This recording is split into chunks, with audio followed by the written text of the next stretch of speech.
All right, I know you're there. Just give me a second.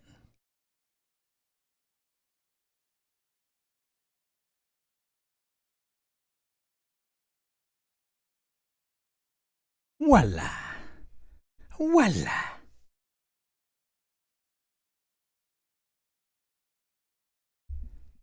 Voila. There we go.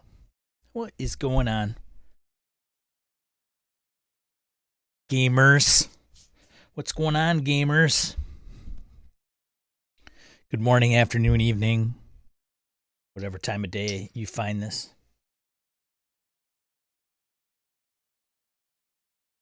Recording this July 2nd, the weekend of America's birthday.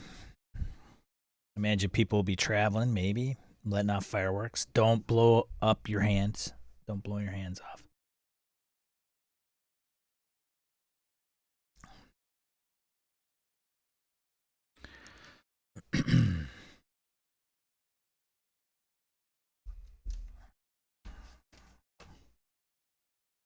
Let's do some keeping. People find their seats. Hey, Joe. Morning, buddy. Good morning, morning, morning. Morning, morning, morning, morning, morning. I'm going to make a trip to Milwaukee today, for those of you that don't know. It's going to be about an hour one way. Yeah, I had my wife's mother's chandelier, kind of a swag lamp more than anything, fall out of my ceiling. Got to get it fixed. Broke off a couple metal pieces, and I have 2 holes in my ceiling I have to patch. Good times. So yeah, doing that today. Did some Delta Green Forbidden Lands prep. Forbidden Lands. Let's try that again. Delta Green Impossible Landscapes prep last night. It's always fun getting Foundry in order, thinking it'll make it a much smoother, richer experience. We'll see. We shall see. It'd be a low turnout today.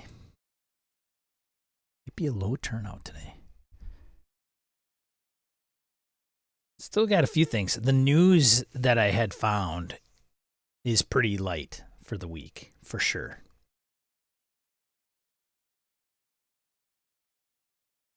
Oh, but let's get to it, shall we?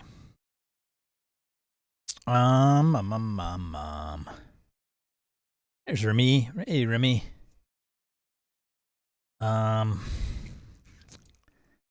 Let's see. Okay. Well, yeah, we'll start off with this one. It's a little. Let's see. Orcus Dorcas. Morning. Yeah, procrastinate mowing the lawn. Do it before it gets too hot. If you have an option. Or it gives you a reason to drink more beer, which will probably dehydrate you and make you pass out, but whatever. All right. So I saw this, of all places. Oh, God. Sometimes OBS just does not keep your settings. Hold on a second. I'm going to disappear, but I'm right here. I assure you. Here we go. All right. Hey, Hobbsy. Good to see you, man. All right. So this was something I found online on the Twitters that I thought was interesting. And this may pertain to some of you that put stuff out on drive-through or TTRPG. Whether or not you have games on drive-through RPG or DM's Guild, read One Bookshelf's new publisher conduct guidelines. It's riddled with red flags and solidifies my decision to not put any of my games on their sites. This is by Sam Lee. Her handle's at Goblin Mixtape. So I thought she kind of goes through it. But here's the product guidelines. How many things have we seen? Terms and conditions. I know this is exciting to cover on a Saturday morning, but nonetheless, she did go through it and highlighted some things. But I figured before I go through her tweets, it might be just easier to go through the guidelines. Let's see. Where do we start? Pricing. Expect fair treatment on pricing. Please price your titles as low on our marketplace as you do anywhere else. We understand the short-term sales on blacklist titles can vary between stores temporarily for a week or so, but having titles constantly reduced elsewhere for cheaper or pricing them differently upon initial release does not constitute fair treatment in our view. Because there's nothing that corporations love than fair treatment. Like at least in one direction. Likewise, including extra content for no extra cost and alternate versions made available only elsewhere is not fair treatment. Come on, guys. Come on, guys. It's not fair.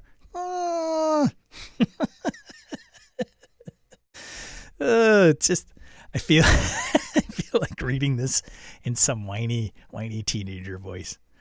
Teenager might be stretch. Release schedule. We expect that if you create a title that you wish to sell at our store, you will release that title on our store within 24 hours of releasing it elsewhere. Come on, guys. Come on. You released it over on your website a while ago. How come it's not ours? We expect that once you release a title on a particular date, I think this is going to ruin my shot of ever working for Drive-Thru or One Bookshelf. We expect that once you release a title on a particular date, you will not try to manipulate or maximize marketing exposure by recreating or re-releasing that same title at a later date. Yeah, well, that's kind of stupid. I mean, I can imagine why people do it, but it's dumb. Any unethical manipulation of site features or algorithms to get more front page exposure for a title is unacceptable. Do not game the site, is what they're saying. Links. We ask that you put a link to our store on your website. Come on, guys. Can you at least put a drive-through link on your website? Come on. Come on. In turn, we offer consumers a link to your website from each of your title's product description pages.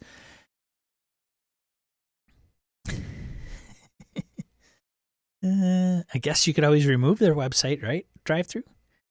We currently allow some links to social media and news sites, which can be seen under See More above description on the Edit a Title Listing tool page for any title.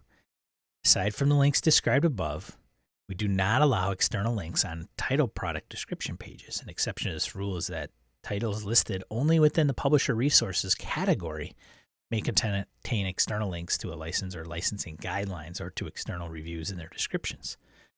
You may not add links or suggest even vaguely that customers should go to other websites to acquire or purchase your titles.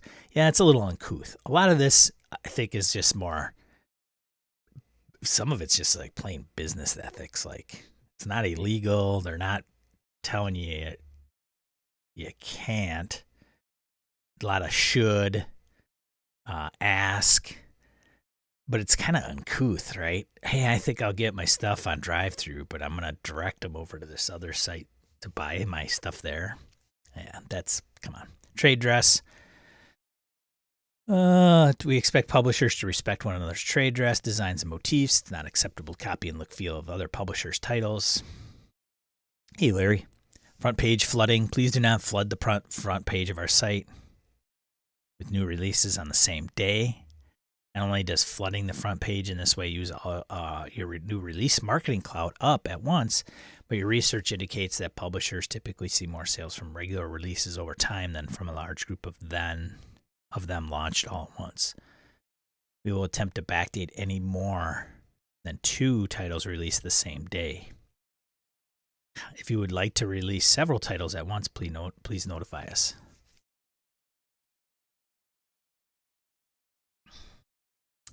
Reviews. Publishers may not review their own titles or those of the publishers of other publishers. That's strange. Well, I see why, right? Because you're gonna review your competition like crap, right? Potentially, which is strange for the RPG hobby, I think. Similarly, people having a professional relationship with a publisher, such as authors or illustrators, are also barred from leaving reviews of associated publishers' titles. Oh, hey.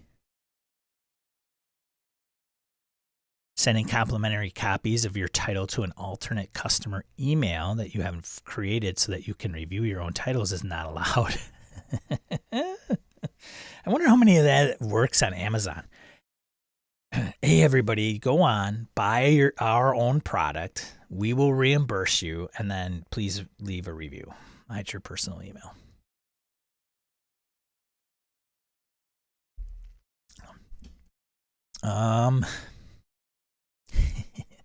POD process and print proofs.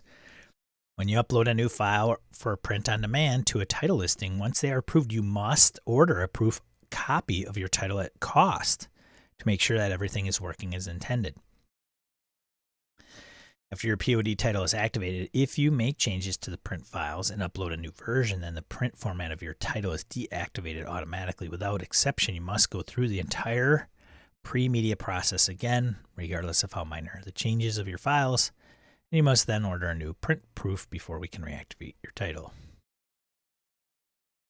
Treatment of staff. We do not expect our staff to deal with publisher clients who demonstrate abusive or threatening behavior, whether personal or professional, either in business communications or on social media. We consider any of the following behaviors to be grounds for immediate closure of a publisher account. Come on, guys. Come on. Threats of physical harm or violence. Okay. That's a given. Threats to disseminate or share anyone's personal info on the internet. Threats or derogatory comments that are homophobic, sexist, or involving other forms of discrimination based on a person's protected characteristics. Inappropriate comments or insults regarding religion, culture, or race. But if I do insult you outside of religion, culture, and race, that's okay. That's okay then. Social media behavior. We know we are not perfect when we make mistakes. We hope that our publisher clients will bring it to our attention first. Publishers who make derogatory or defamatory statements on social media about One Bookshelf or our staff may be subject to modification or termination of their publisher account. Come on, guys. Oh, not on social media. Come on, guys. I mean, some of this is just around professionalism, I think. But how professional is the hobby? Like, that's, I guess, the question, right? Hostile marketing. Hostile marketing. Hostile marketing to us. Oh, so hostile, Sean. Our policy regarding potentially offensive content reported by customers is to deactivate such titles while they are being reviewed. Publishers who deliberately court controversy by making public declarations or accusations of censorship resulting from this process in order to draw attention to their products will be considered to use hostile marketing. I put this product up on TTRPG and I got banned, and I don't even know why, because I put a naked lady on the cover and told, like, that men rule and women drool. I don't understand that. Ugh. Hear my wrath. How dare they? Publishers who direct or support public accusations of impropriety or censorship toward One Bookshelf when their controversial titles are rejected or removed from our marketplace will also be considered to use hostile marketing. Hostile marketing. Hostile marketing alert.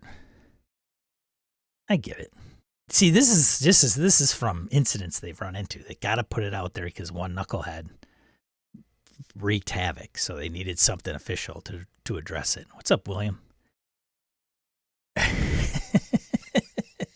Larry. This behavior will not be tolerated. We have adopted a strict one warning policy for those who engage in hostile marketing. The first incident will prompt a warning, and after a second incident, their accounts will be removed from our site permanently and immediately. So Sam here mentioned you have to price your product the same price as their site everywhere else, even though they take a significant cut. Oof. They expect you to release a title on their store within 24 hours, which is a ridiculously short time frame. And is it? Publishers cannot review titles of other publishers. Okay, they agree. Direct quote, publishers who make derogatory or defamatory statements on social media about One Bookshelf or our staff may be subject to modification or termination of their publisher account. Well, yeah, okay. There's way more to talk about, like how they won't allow you to release more than 2 titles per day to make your order a proof copy at cost, even for this one. So first, when I originally read Sam's info, I was kind of like, oh, maybe there's some really nasty monopoly kind of, evil capitalism approaches that they're taking at One Bookshelf. I mean, I think they kind of spell it out in a method that's they kind of, in some components they just expect, right? We expect, we ask. You may not add. We expect. Like a lot of this is just kind of like, hey, can you just do us a favor and follow this? It's not like, I don't know. I think it's just, it's a unique way that they put verbiage in that they kind of say, hey, we expect you to kind of do it this way. But if you don't, well, we might not like it and it might impact your account. So it gives them a very broad spectrum of judgment, right? 2 titles a day. That's, here's the thing. There's way more to talk about, like how they won't allow you to release more than 2 titles per day and make you order a proof copy. The proof copy, that I don't know how much that costs. That may be just an expense that folks are having a hard time with. But putting out more than 2 titles, the minute that happens from a publisher, because they can, and they flood that, right? The new releases, and you put out 5 and the whole first page, half of it's just, Sean Kelly's RPG page. They got listen. What? They amended them? Oh, this is hilarious. Fantastic. Okay. So somebody, mystery visitor, just said they amended this. So I was hoping I'd get down into the they amended them? Is it a lot different? I don't think what they were asking for was completely out of line. But I will. When is this? Now, when was this amended? June 30th? Are you freaking kidding me? Okay. Fantastic. Letter from Steve Wick, president of One Bookshelf. All right. Well, hey, thank you. Thank you, caller.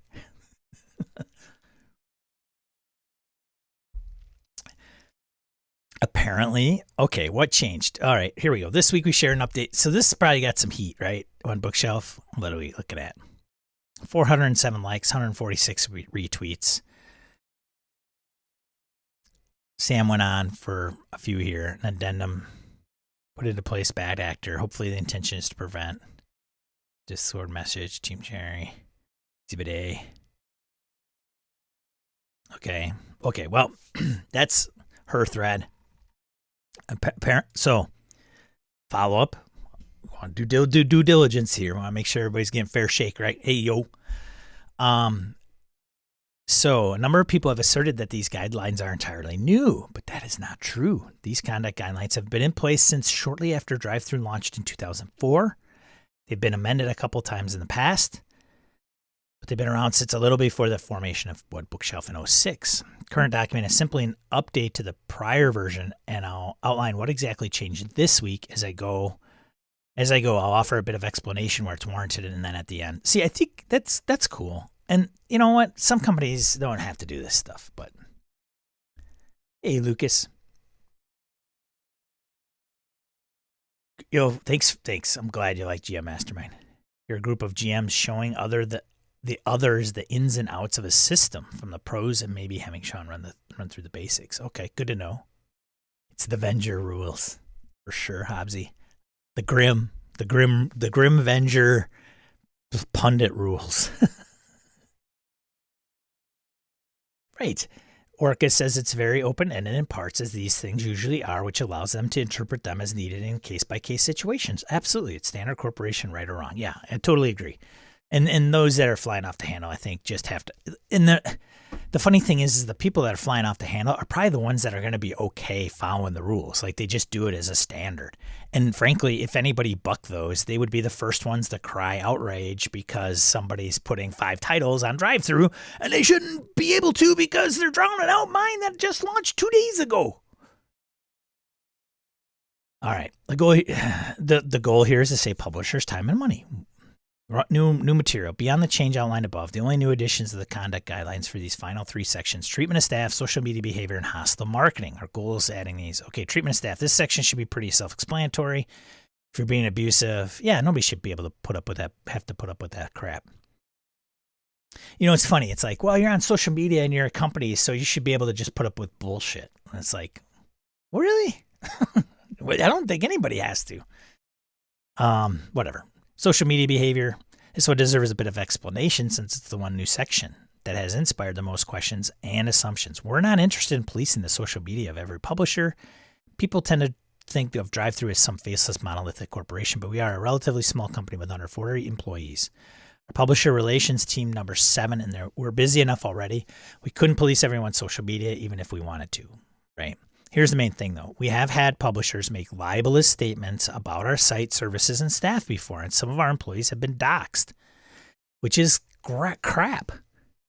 So, yeah, they want to, if you're an employee, you want your company to back you up a little bit.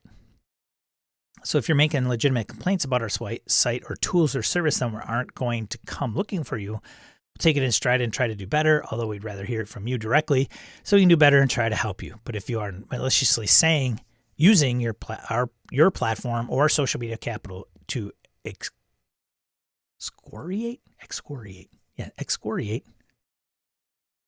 us, or your complaints are false and you haven't bothered to reach out to us so we could try to fix whatever is upsetting you, and then that is a different story.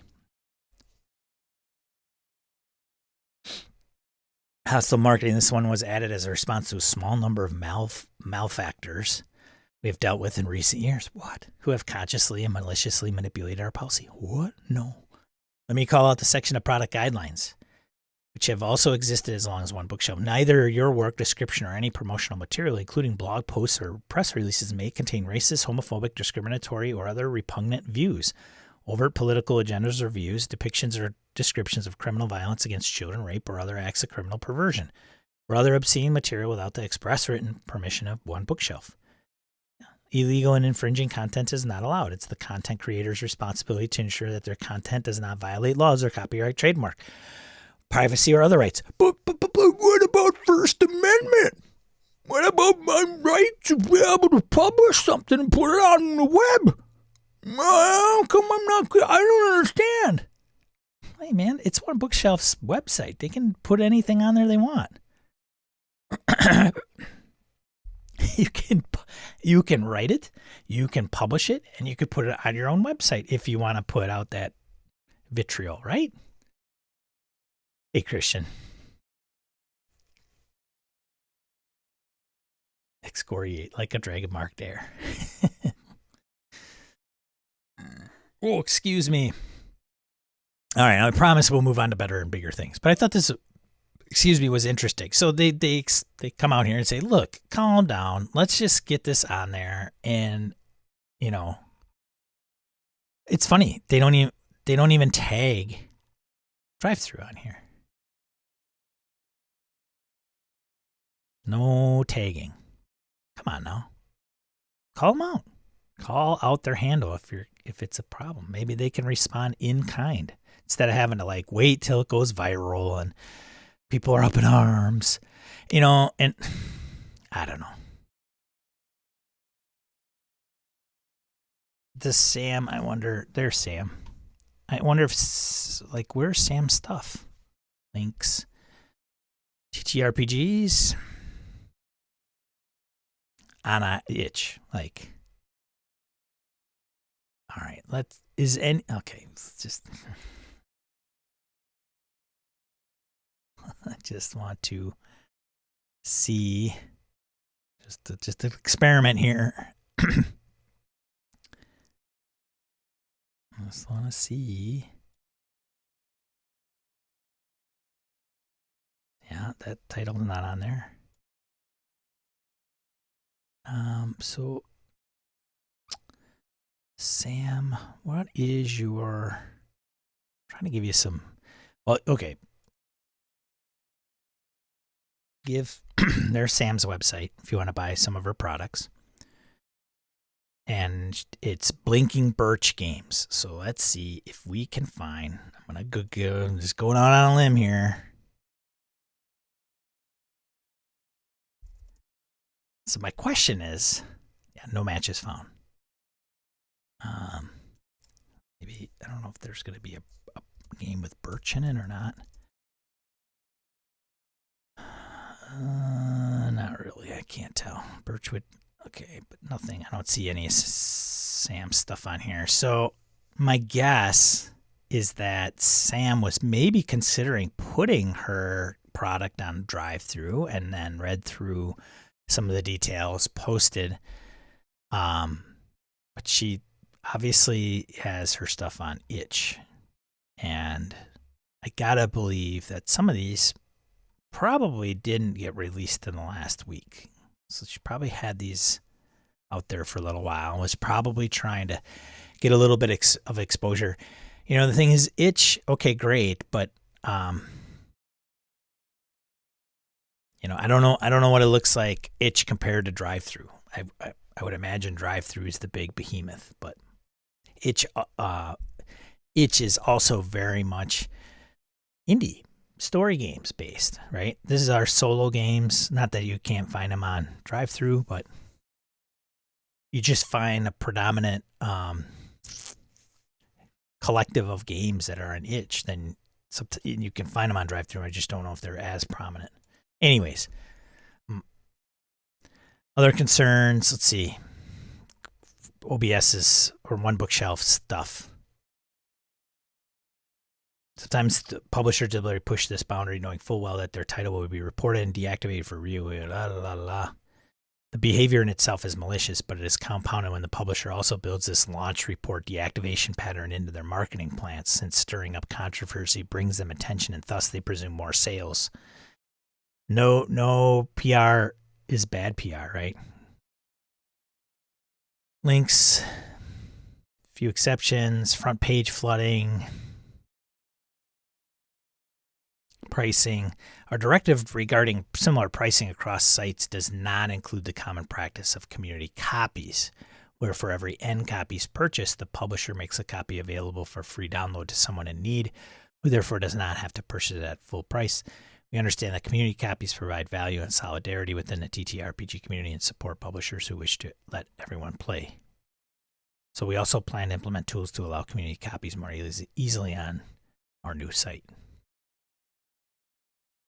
The fix around this, all of it is just get your own website and host your own stuff and post it. You can do whatever the hell you want.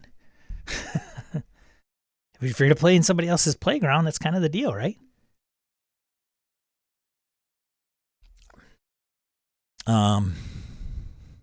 But there you go. Let's talk.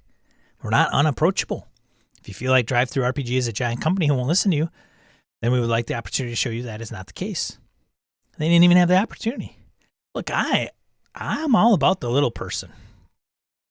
But come on, if you're going to... Well, hopefully Sam got some sales out of it. There you go. So anyways, I thought it was interesting. We don't read it often enough. Sam was good to read through it, highlight some things that might be relatively questionable. Sorry about that. And there you go. Sam, itch is mostly grassroots video games. RPGs are a subset of physical games and harder to discover, but the popular ones are very popular. Yeah. Well, and then there's what? Indie RPG, right? I don't know who runs that and what that looks like, but Rich says I sell Foundry VTT modules on itch. Oh. And now on drive-through, since they handle automatic key generations now, I might be doing some fan content on itch for donations in the future. Well, make sure your stuff aligns, Mr. Serrano.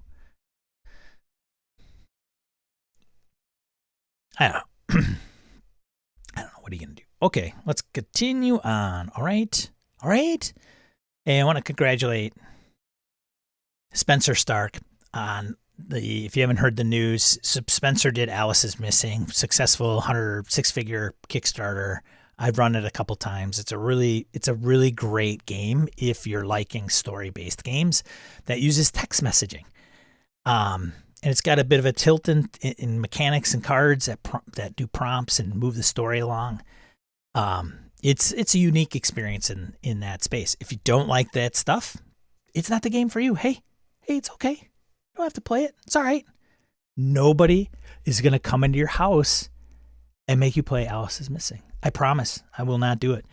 But regardless, Paramount tackling adaptation of role-playing game Alice is Missing.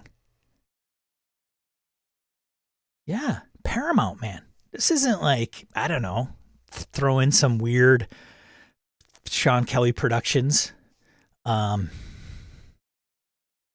Becca Gleason, a writer and consulting producer on Amazon's just released YA, which is young adult probably, series, The Summer I Turned Pretty, is attached to direct and will co-write the script with the game's creator. That's fantastic. I mean, I think John Harper still got that lingering out there for Blades. I haven't seen any more updates, and hopefully this comes to fruition. I don't know how,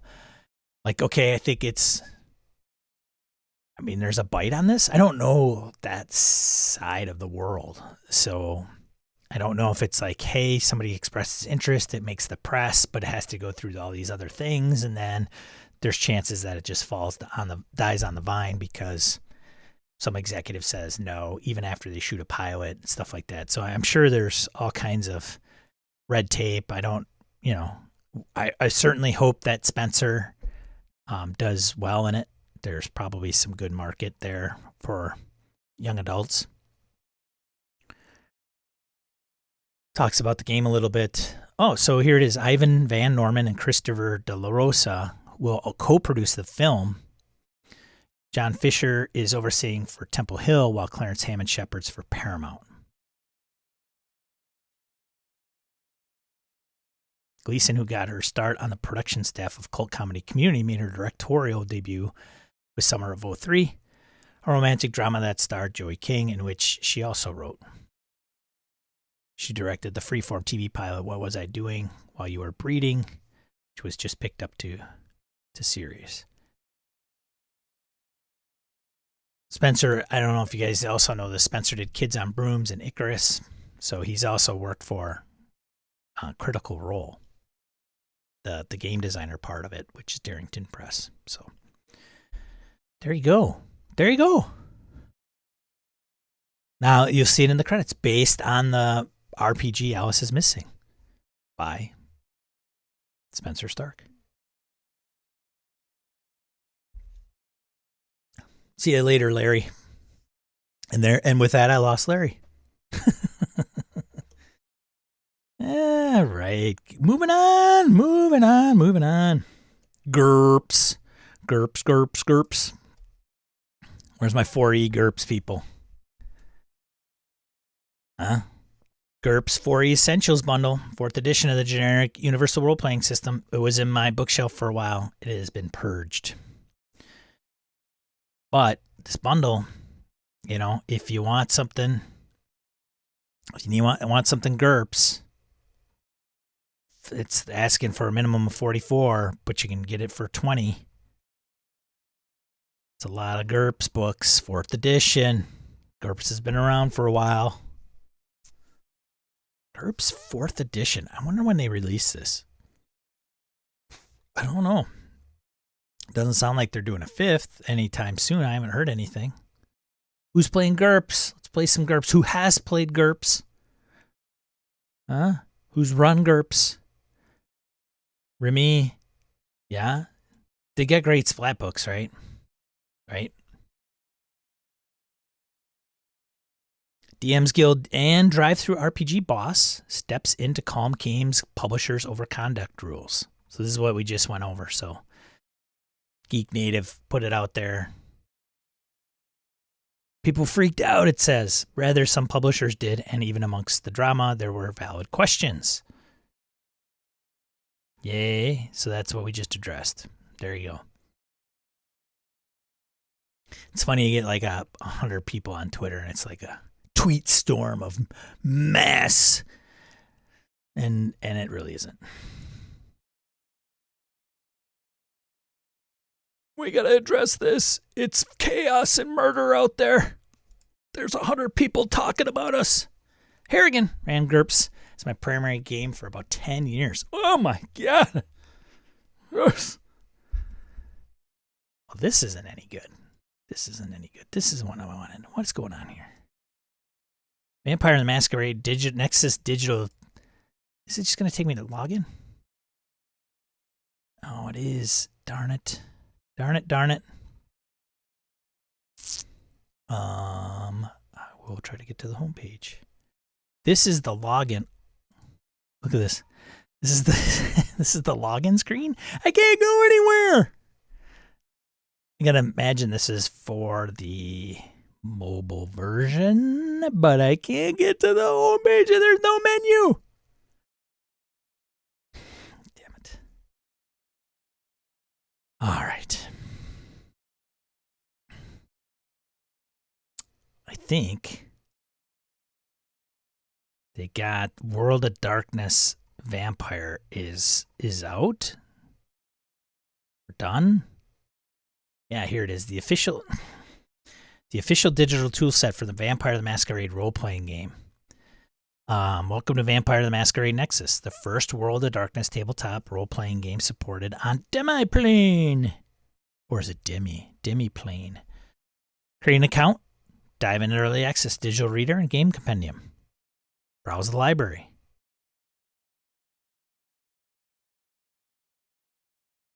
Find games, connect with communities, tipping and paid game features, professional storytellers, perfect for any way your coterie plays. Coming in 2022, character tools, character builder, character manager, digital character, and lore sheets. There you go, vampires. There you go. And I think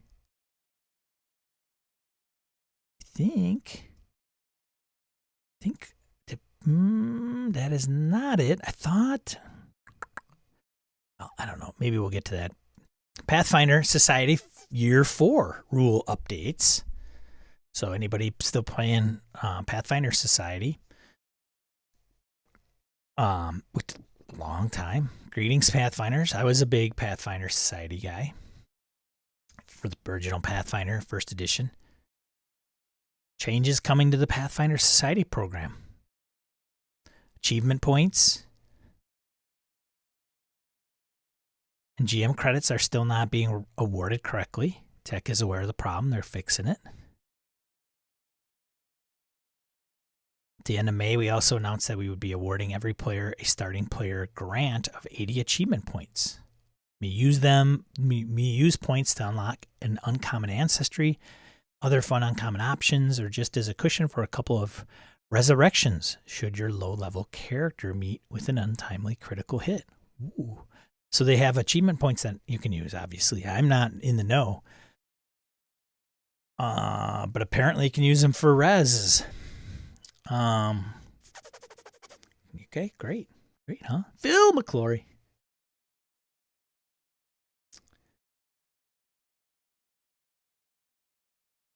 Hey, Brett Basinski. Morning. Ran TMNT and Other Strangeness using GURPS back in 95. That must have been first edition, second edition? No, that's probably second or third, right? To be honest, I'm not familiar at all with GURPS. What? No, Phil, it's D6. 2D6? Third edition, yeah. In 95. They're only up to fourth. Like Steve, I thought Craig mentioned he was like going to interview Uncle Steve, as he is affectionately known as in my world. But he had just does not want to talk about GURPS. He said he's talked about GURPS ad nauseum. They're just go and find out the stuff that's out there already, which is unfortunate because, but that's, hey, not a surprise.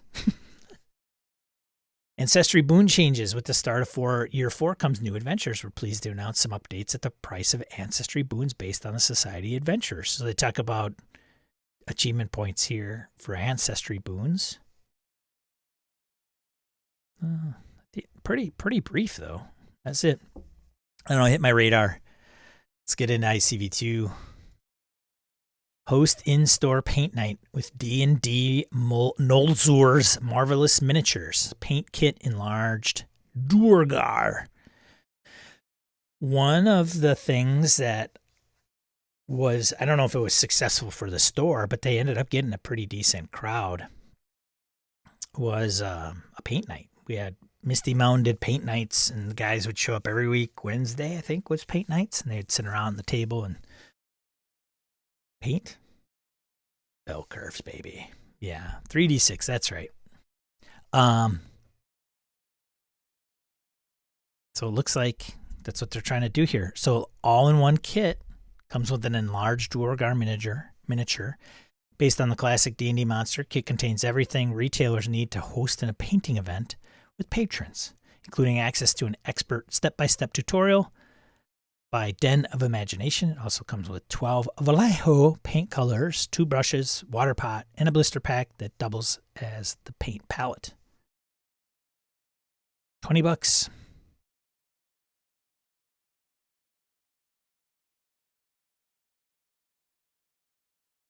Well, I made a bit bigger picture. Oh. Paint nights. You guys ever do paint nights? Victor White, good to see him. Anybody do paint nights?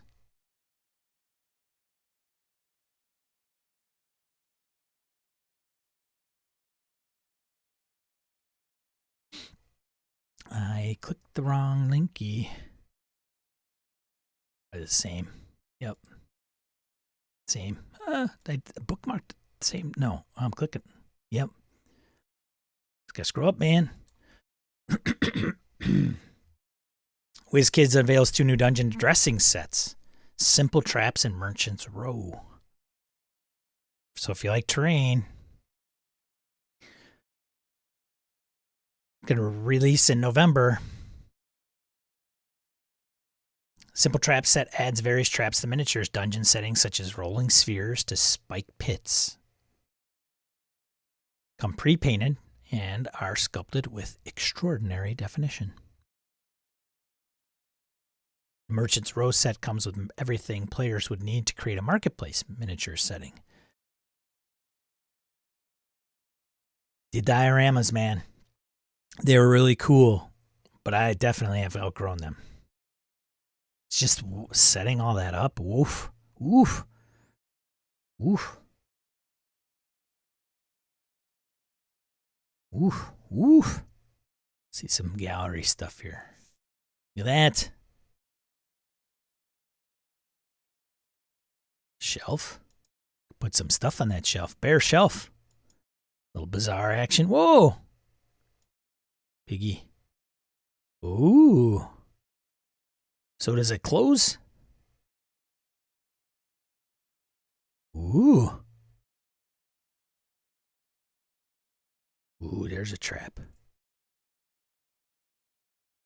These look like renderings. I'm just saying. Oh, little feed bag. Yo, feed bag. Look like tomatoes.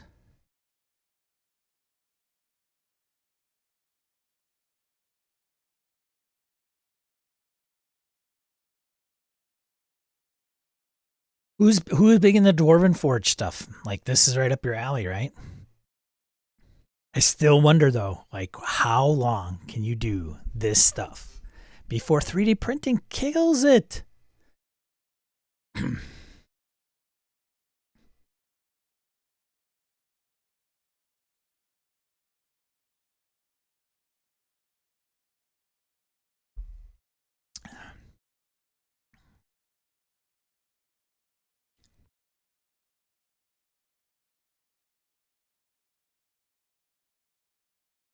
I'll get one of the same piece and paint one piece of it differently. That'll help you with cost.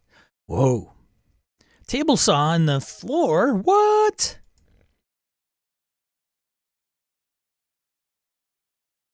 Man. Great for cons, but I don't know, man. Spike pit. Eesh. Anyways.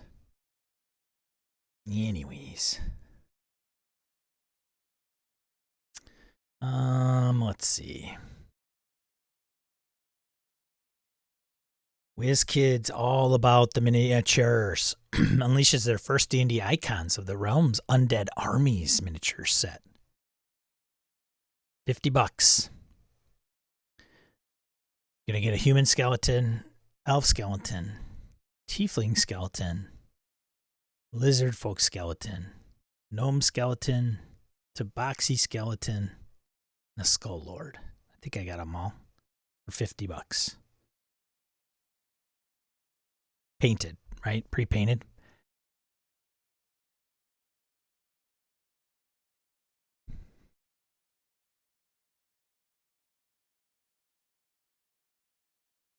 These are renders. Maybe? I hope they look like this. Oh, yeah, these are renders.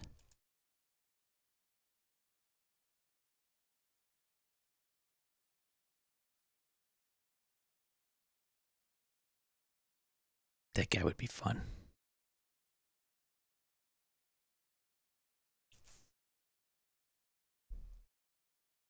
All right, there you go. Yeah. Miniatures. It's miniatures week. Apparently. The other one is this one. Bugbear Warband. $45. 5 different Bugbear miniatures.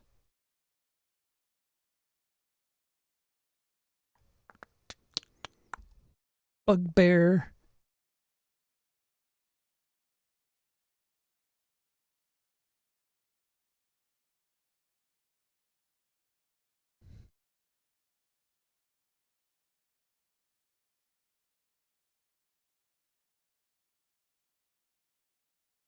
Okay. Bugbear, Bugbear, Bugbear. There's Githyanki.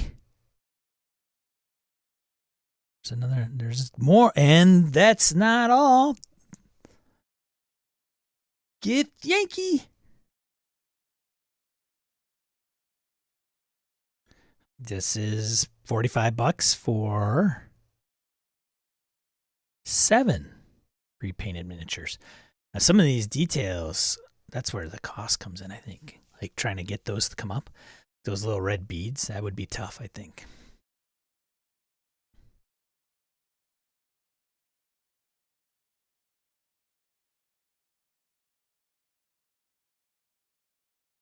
What is up with that sword? Can't do those swords, people. Just can't.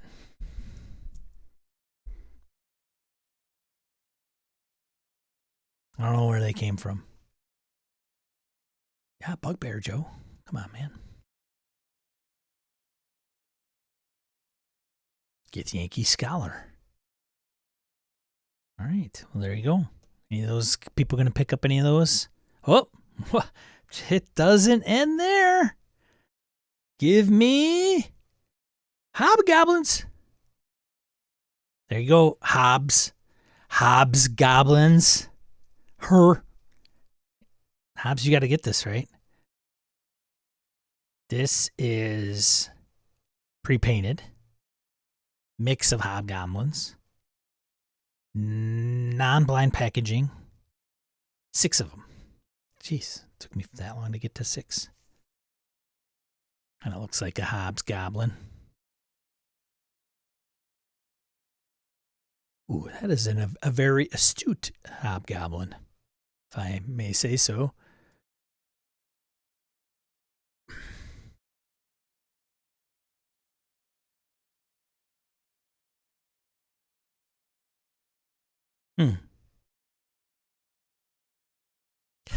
I love how the face matches the trim.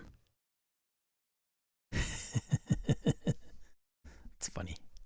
Hee hee. That's funny. I think it's funny. His wife fears the hobgoblins. Yeah, I bet. All right. All right. Oh, there's more. Give me Pathfinder Dragon. Umbral. Adult Umbral Dragon. $80. November.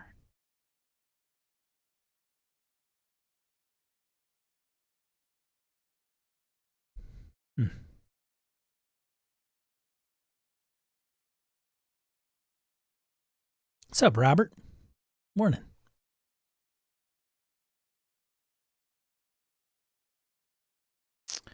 Let's see what else we got here.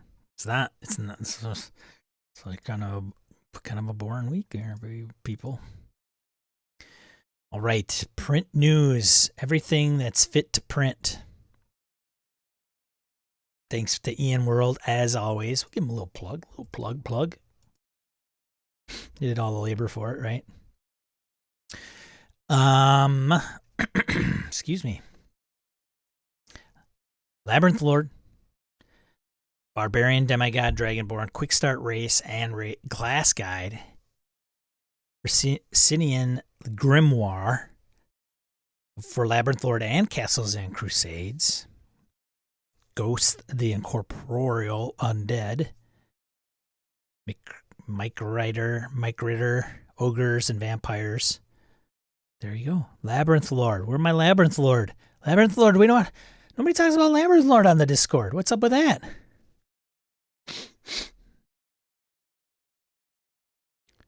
Labyrinth Lord.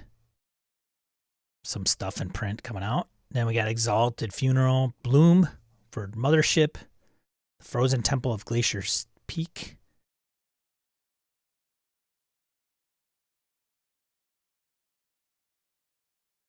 Desiccated Temple of Locha. Craftwork. So some OSE stuff. Arc Ball, Rocket Derby, Space Opera. Rivals.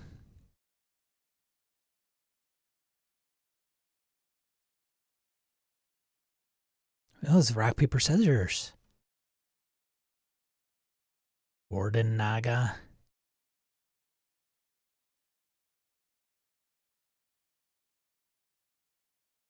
There you go.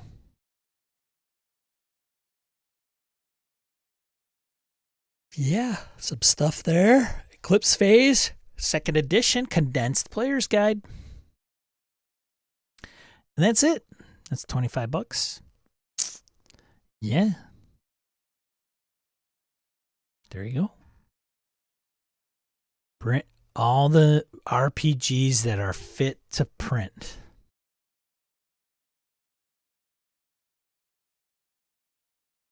Is OSE better than Labyrinth Lord? Better? That is loaded question, Christian Serrano.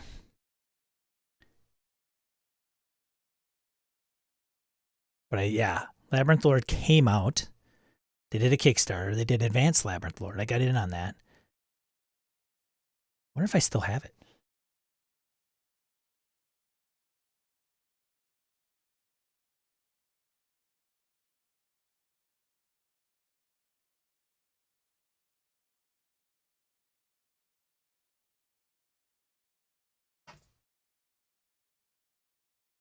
I'm sorry to inform you that Labyrinth Lord did not survive the purge of 2021.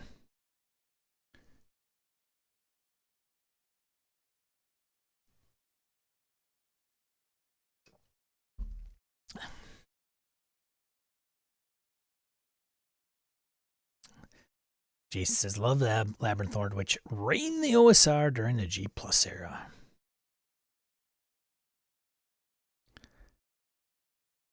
Crowdfunding news. Let's get into crowdfunding. Kickstarters, etc. Monthly RPG magazine, 2nd anniversary issue. The Oracle. £7 for the PDF. It's kickstarted, funded. 24th issue in 2 years. So once a month going. That's not easy stuff, doing a periodical every month.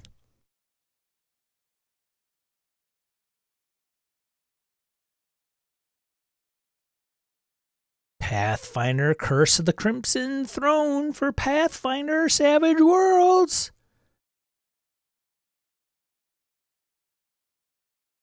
$150.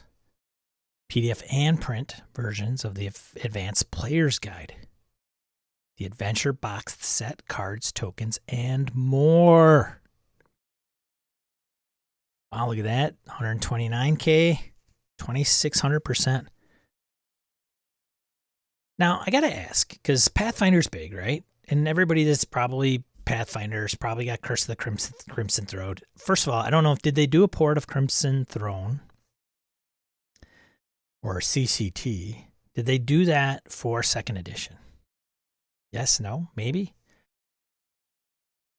And it's for Savage Worlds. The only reason I bring that up is I wonder if they're splitting the popularity of both. All right, you got the popularity of Savage Worlds, and you've got the popularity of Curse of the Crimson Throne Pathfinder. Because 129K. Don't want to dispute that. It's more money than I could raise on Kickstarter probably for anything, but I just wonder.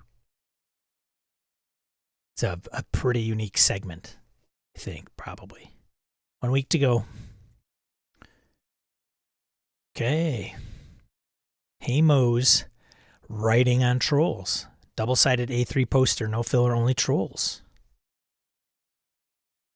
RPG pamphlet, £2 for the PDF.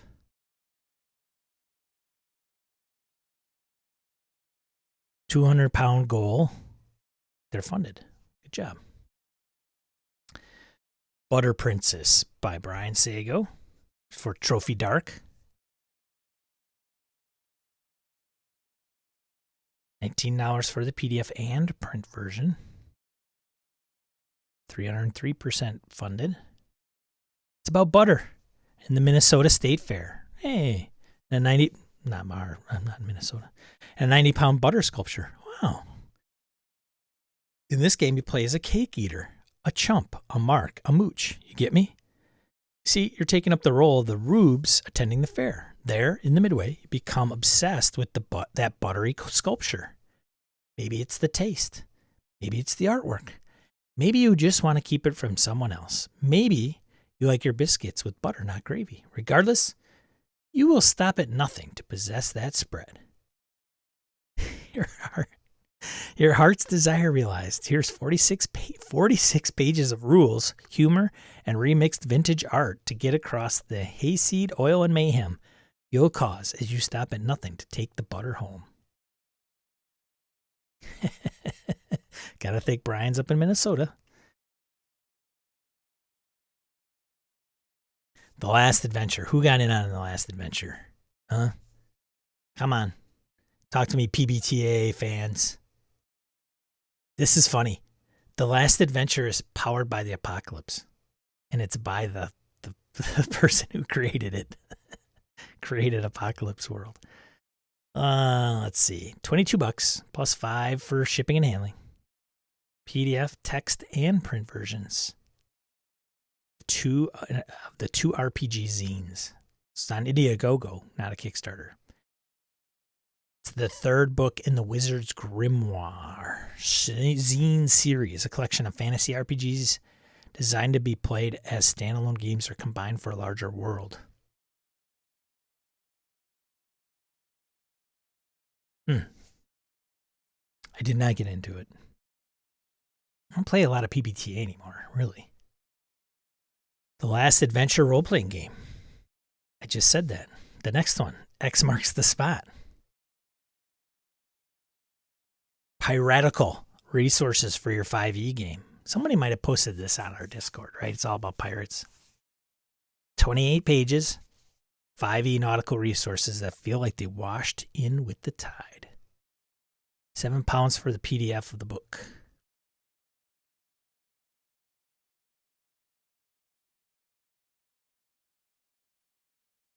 $2,000% funded.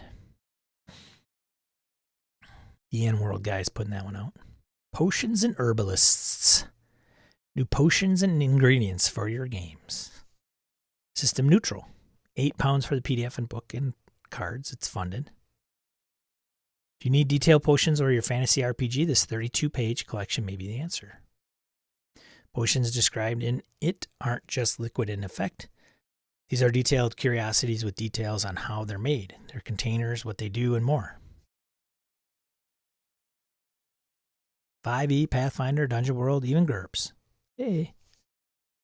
If you need potions with details, history, and personality, this is a book likely to boost your flavor, text in unexpected ways.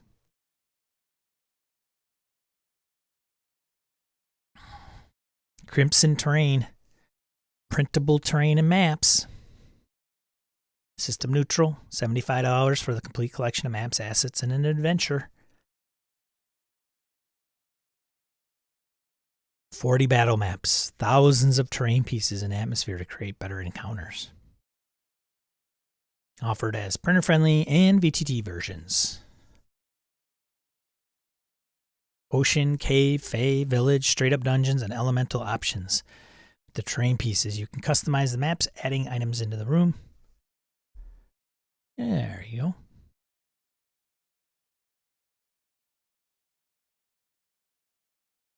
Interesting style. That's what I usually look at, right? It's like the style of the artist they're putting out.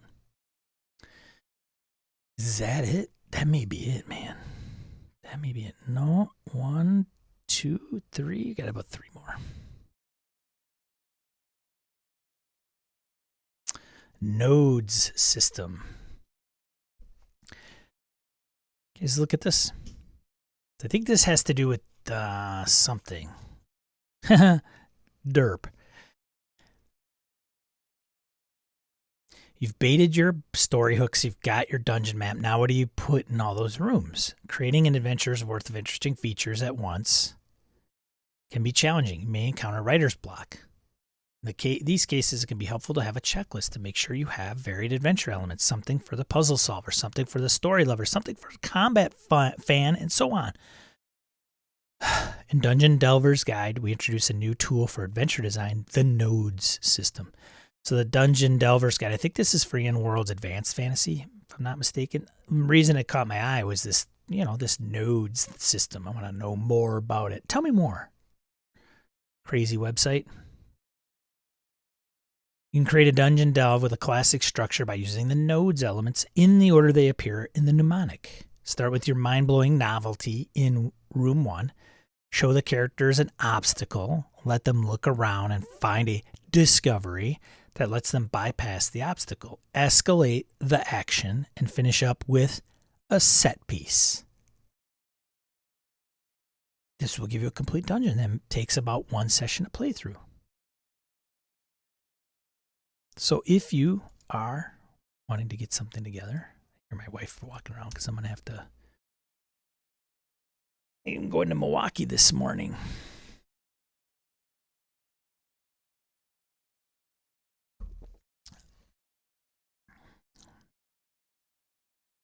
Novelties, grand scale, dizzying depths, light, violation of natural laws, art, strange materials, obstacles. Obstacles are non-combat challenges that block the way forward.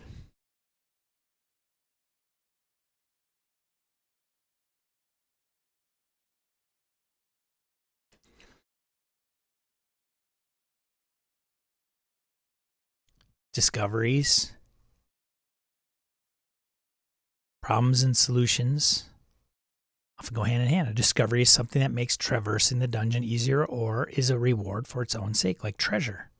Most common types: keys, treasure, social interaction, and secrets. Nodes. What's up, Matty Q?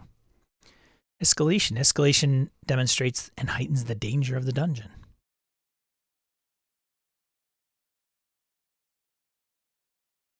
Oh my god.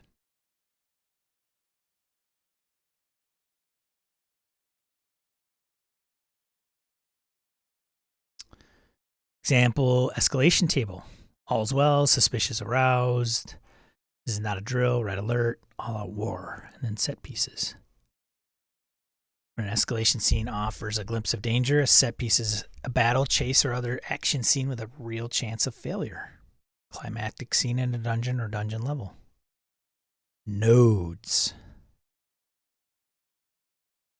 A lot more in the book, including a lot of dungeon building advice, 50 pages or so of story-driven, nodes-based dungeon generation tables, and 8 mini-adventures built around the same principle.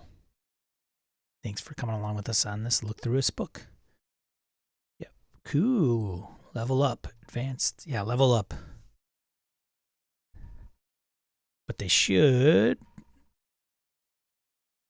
It's the Level Up website too. There you go. Nodes. Let's see else. Free RPG Day offerings. Who went and scoured the FLGS for swag on Free RPG Day? Let's find out what we missed. Cyberpunk Easy Mode. Easy Mode. Ugh. Ugh. You have to tie it into a video game? Okay. I suppose there's Meat Grinder, whatever.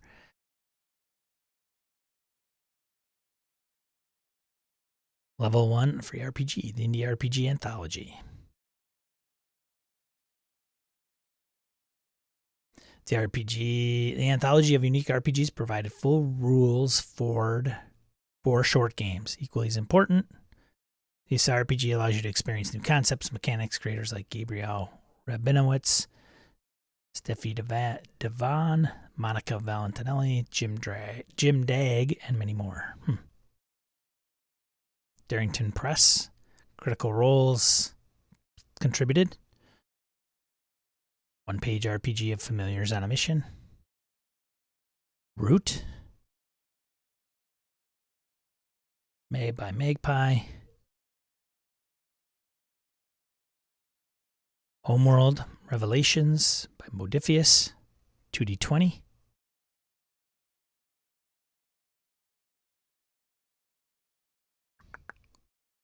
Picked all this stuff up. What'd you get? Did not. Oh, Matty Q. Starfinder and Pathfinder 2nd Edition.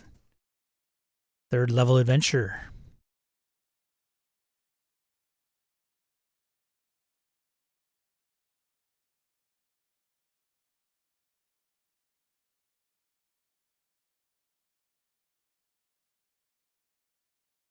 Feeling good, Lewis made the trek. Wah, wah. Call ahead next time, buddy. Hey, sorry you made the trek.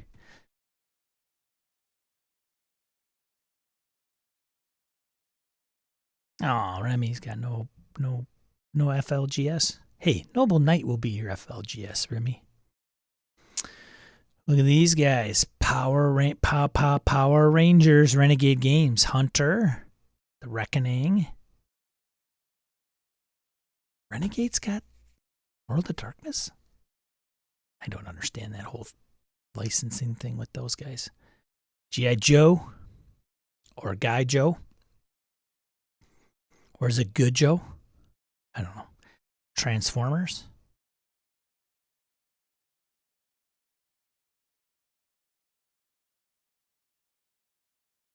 The Essence 20.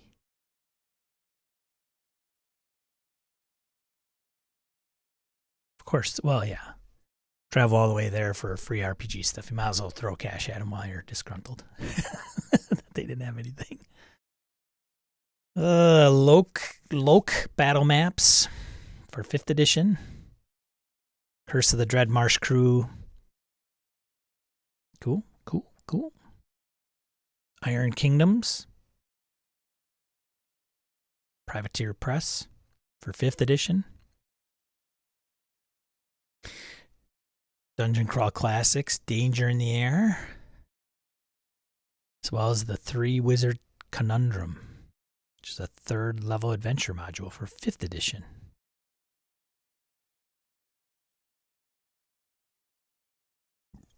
Cool. If you could have any of these, what would it be?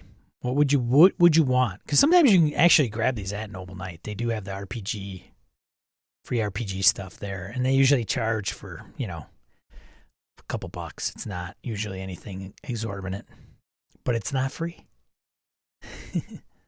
Actually, I have seen them give free RPG stuff away, but you have to include it in a paid order. Epic Encounters, D&D 5th Edition Adventure, Epic Encounters Chasm of the Duergar Cult. Whoa. Rolled and Told, Volume 1.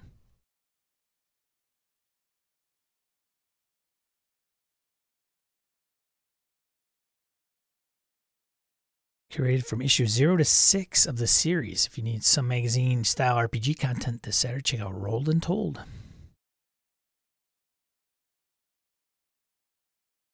Got a couple miniatures, I think, it sounds like. As mentioned at the start of the roundup, there are free RPG accessories such as miniatures, dice, cards, and more from Foam Brain Games, Mantic, Dave Taylor Miniatures, Q Workshop, and WizKids. There you go.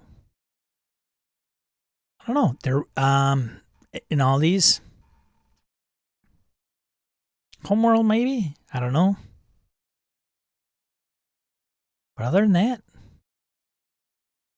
nothing I'm dying to get.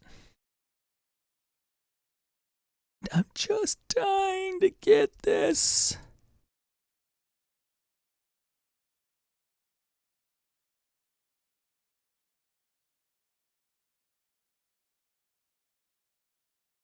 So it looks like Goodman Games, Orcus Dorcas grabbed. Got it.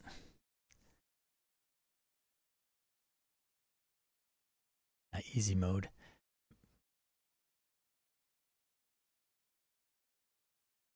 Supposed to run Merc, Borg, and Simbaroom, but I was distracted by beers and the beach.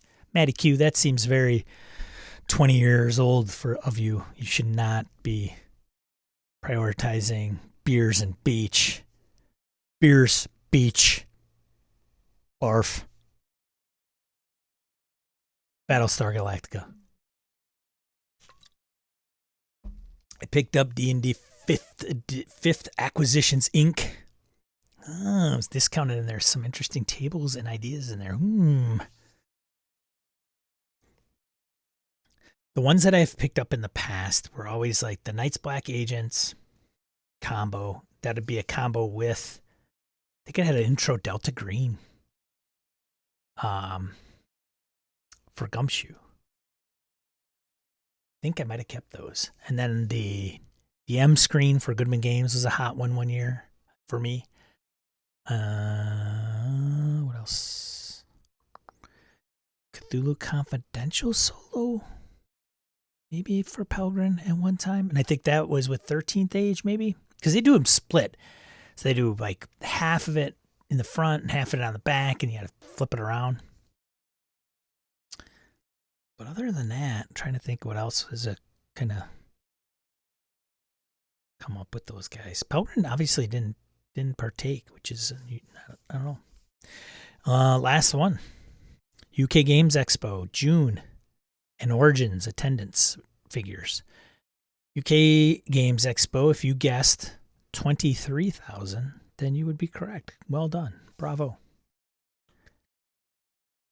Origins Game Fair, what do you think? I don't know what they usually got before the pandemic. They got 11,600, just a little over that. 11,600 for Origins. Apparently, Origins initially removed mask restrictions, and then they reinstated them. For those going to Gen Con, it looks like they are requiring masks and proof of vaccination later this year.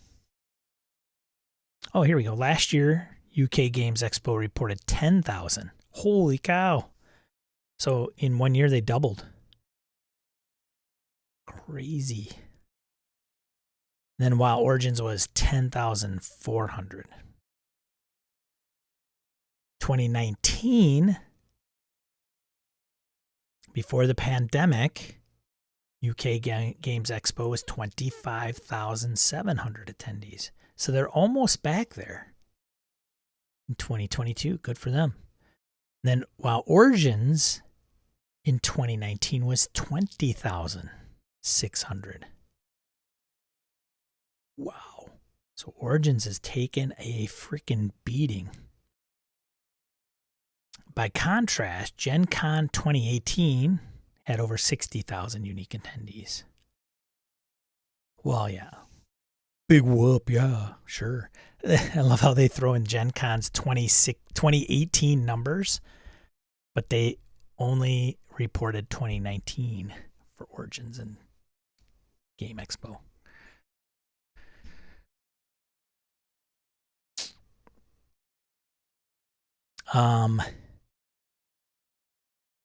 Traditionally, the two events leapfrog each other for the positions of number 3 on the list of the world's largest tabletop gaming conventions after Gen Con and Spiel. Essen Spiel. Essen's crazy.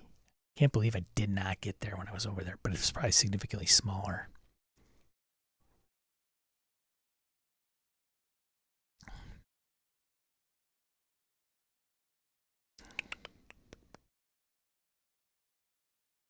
That's all I got for this week, I think. Manny Q says still have mixed feelings about Guy Joe as a game. Yeah. Yeah.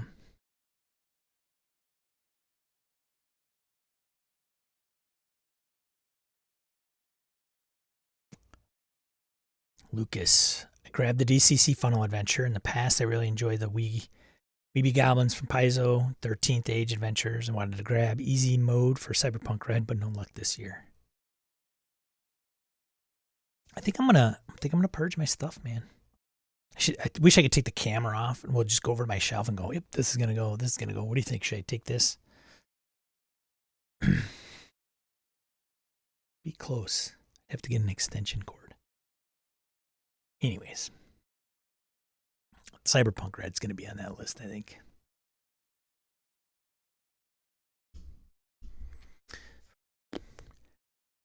That's it. That's it. That's all I got. I don't know what else to tell you. Harrigan, did you find a game? Poor guy's got the weekend to himself. And nobody's gaming.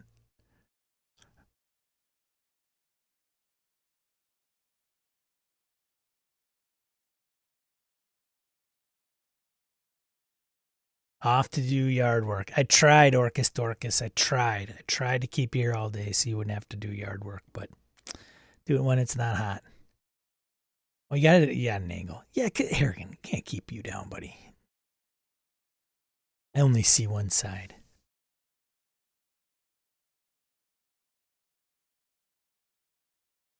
So, gaming for me, well, I guess I can update some of the things that's going on. Trying to get a Delta Green campaign off the game. Impossible Landscapes. Be doing August for that official kickoff.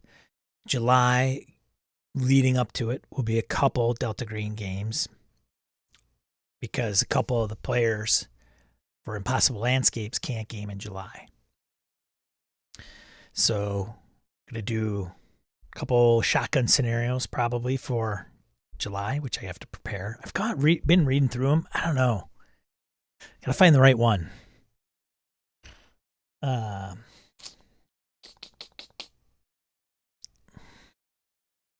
We'll see.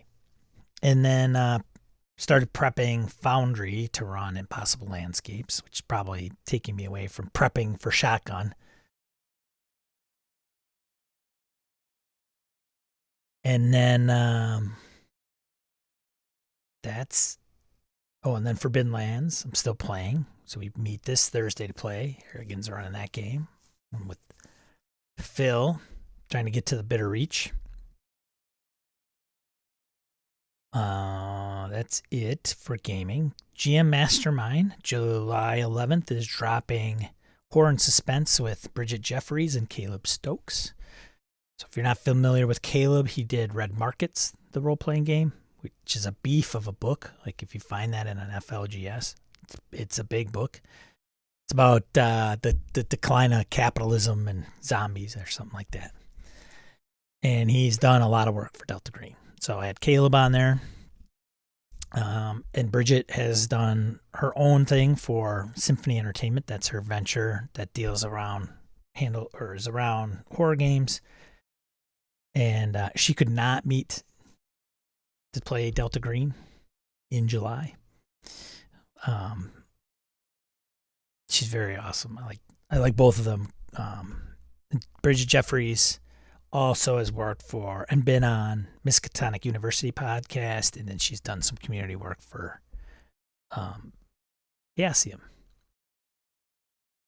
I have a GM prep scheduled for recording on the 6th with Mr. Phil Vecchione and Mr. Jim from the community is volunteering to come up and talk about some session prep stuff. I think it's going to be specifically session prep. I don't know if session prep and campaign prep. I know most of us will say that's two different things, but sometimes they get really intermingled. But I think it's really around session prep. I did try to get Mike Shea from Sly Flourish to join us, but he is unavailable. So he is willing to come on the show. So we'll see. Maybe it's talking about D&D prep for him, because Mike does some good work in the prep space, and I thought I'd try to get him, and bad timing. I should have hit him up a month ago. So that's GM Mastermind. If you're not subscribed to GM Mastermind, do me a favor and go ahead and do that. We have 2 to 3 people on to talk about the topic of the episode, to provide different insights and perspectives based on their background and experience with RPGs. So I'm still trying to get my head wrapped around Jay. Wow. Can you guys hear Jumbo? Instead of Augie, because I put Augie out, now Jumbo's yelling at me. Hey, I'll give you some treats, Jay. I wanted you to get mad.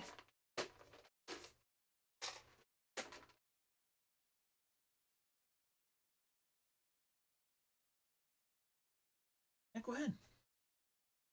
Sorry. I'm still trying to kind of find my way with that show.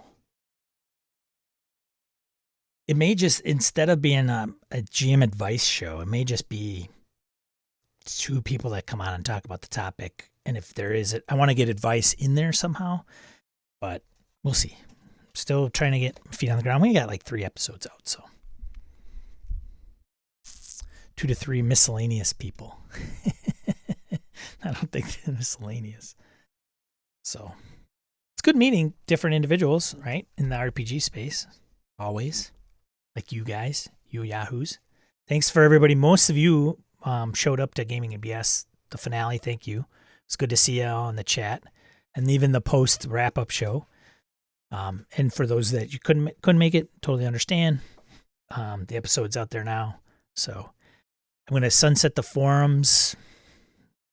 I think I did a backup, and it said, we'll send you a link so you can download the backup. And I never got the email. So I'm like, where is the email? So I can just download in case I need to restore it. So once I get that backup, I'll be nuking it from high. So some people will not be very happy, but what are you going to do? If you haven't joined our Gaming and BS Discord, our BS Landia Discord, by all means do that. It's fun. The conversation's always good. I had a person message me yesterday, I think it was yesterday, that said, hey, it's crazy the amount of, or the lack of Discord on the Discord server. And I thought that was cool. It actually said we had one person that seemed to bring Discord, but they've been gone. And it's been good. So Discord's not for everybody, but I mean, I hang out on it every day. Some of you do too, so thanks. Give Sweetness a look for DG. It's short. Could probably complete it in a couple of sessions. I may do that, Phil, because I'm kind of stuck with these guys because I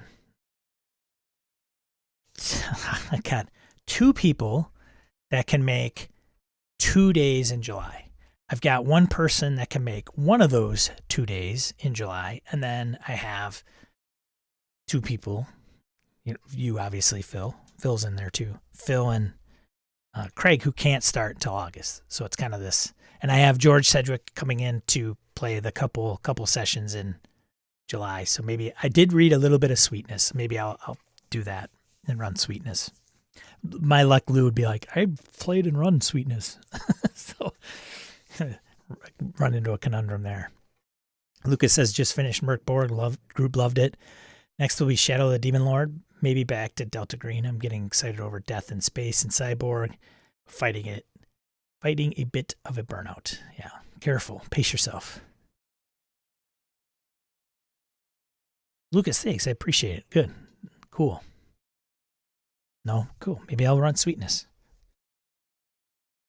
That's the thing. I'd like to do 1 over 2 sessions and not 2 separate shotgun scenarios. I did get this.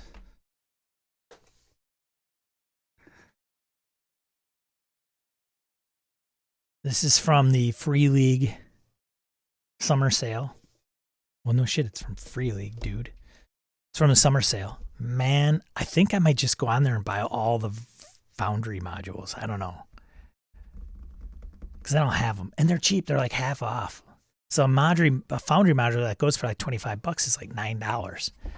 And it's really nice. It's a really cool trade dress. I wonder. I think I can do this. Can I do this? Where can I do this? I could do this. I should fix that one.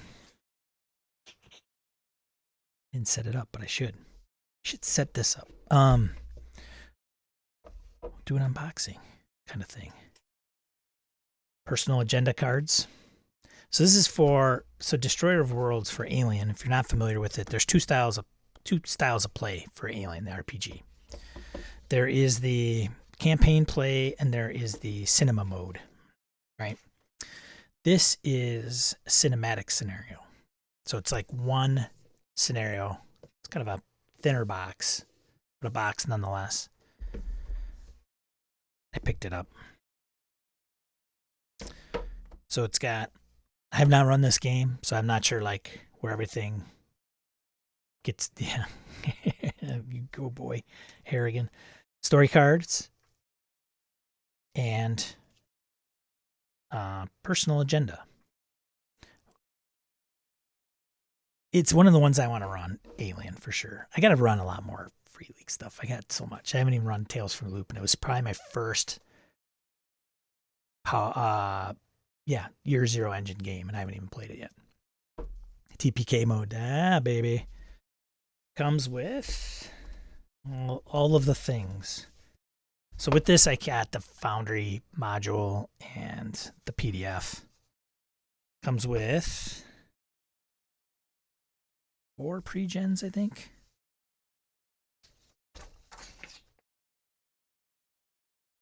Probably put these in some document protectors, right? So they don't get all dinged up and backside. Nice glare, huh? I don't know how long it would take to run through this, but I'm going to probably run something like this. I want to do, I think that as I run Impossible Landscapes, I'd like to do more short arcs. Not maybe one-shots, but something that's like, I don't know, 6 sessions long, and then it's done. Got some maps, or floor plans, if you will.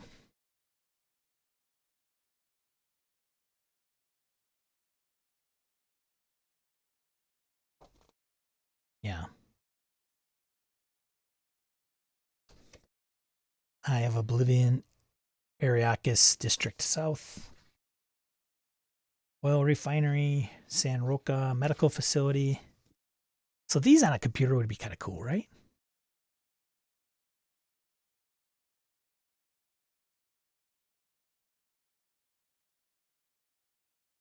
This one's a little bit bigger. This is the map. Those are like floor plans. Oh, wait a minute. Yeah, this is the map. Fort Nebraska.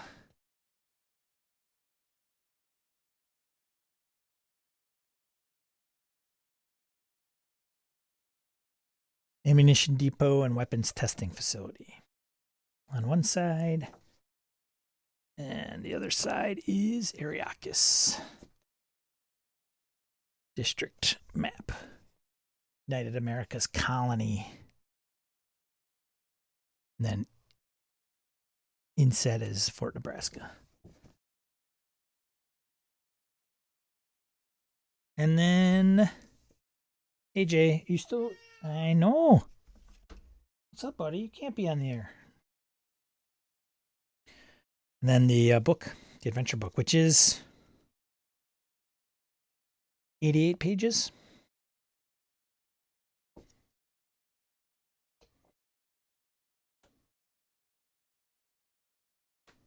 There you go. So that's what I got recently. I'll have to check their sale. Their sale ends like July 6th or 7th or something like that. So we shall see. I'm not in a real decent position to spend a ton of money, but you know what I'm gonna do. Ooh. Cool on a computer if you could make the screen flicker while displaying them. I think it would be. I can't do a transparent GIF. Yeah, that might be tough. Although I could do a video with transparency looping. That might do the trick, Victor. Put that as a background image on Foundry. Just got to make sure I don't crash it.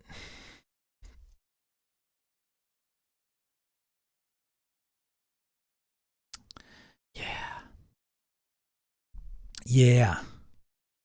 I have the Alien module for Foundry. It's installed. So here I will.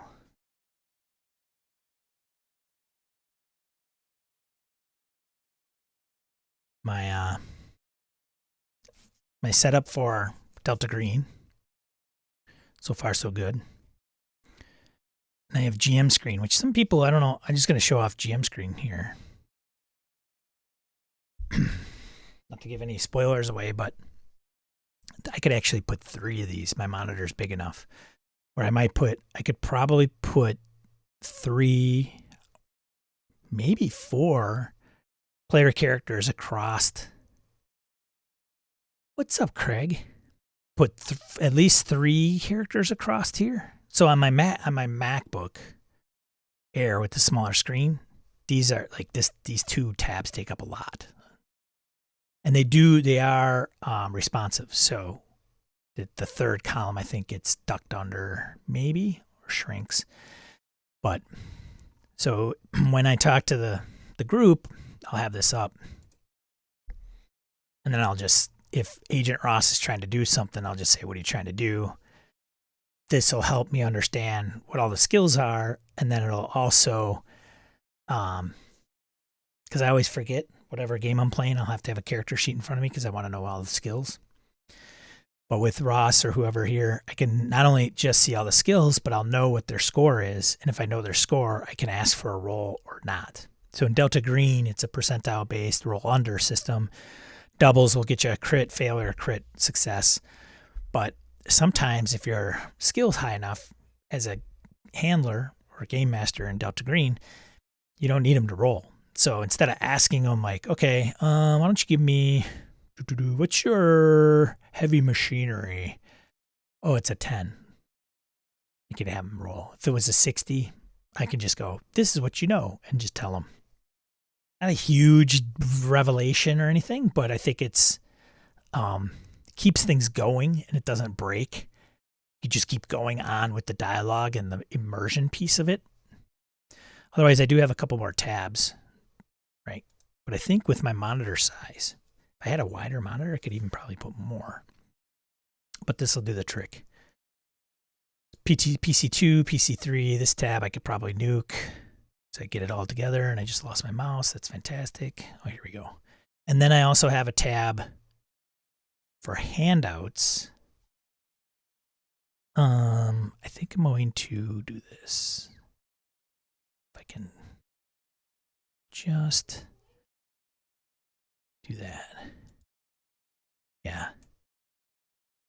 So there are my handouts. I kind of shrunk it just because I didn't want to give them all away, but this is what it looks like. Nobody's going to take a screen cap. So that way, so those are literally,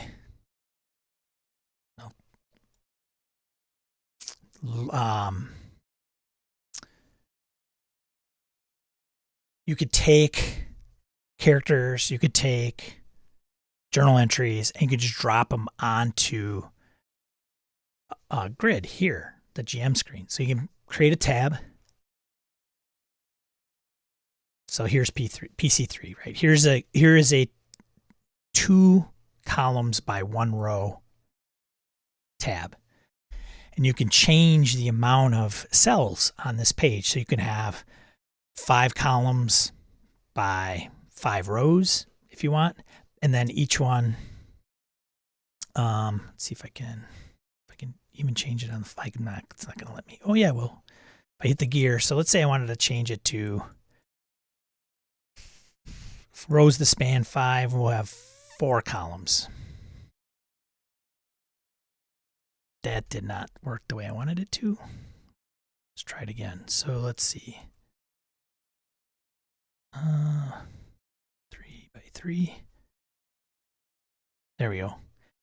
So you can get some really wonky sections out of this.